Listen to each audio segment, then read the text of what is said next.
మావోయిస్టుల భారత్ బంద్ నేపథ్యంలో ప్రభావిత రాష్ట్రాల్లో హై అలర్ట్ కొనసాగుతోంది.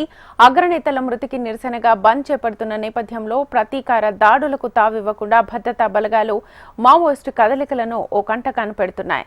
ఏపీ, ఒడిశా, తెలంగాణ, ఛత్తీస్గఢ్ సరిహద్దులను జల్లెడపడుతున్నాయి.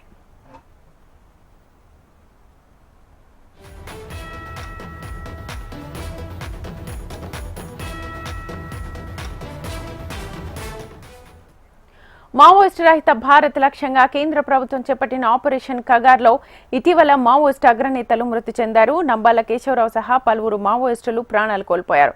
తమ నేతల మృతికి నిరసనగా ఇవాళ బంద్కు పిలుపునిచ్చారు మావోయిస్టులు. దీంతో భద్రతా బలగాలు అలర్ట్ అయ్యాయి. సరిహద్దుల్లో అవాంఛనీయ ఘటనలు జరగకుండా బందోబస్తును ఏర్పాటు చేశారు అధికారులు. అగ్రనేతల మృతితో ప్రతీకారంతో రగిలిపోతున్న మావోయిస్టులు ఇటీవల ఐఈడీ పేలుళ్లకు పాల్పడ్డారు.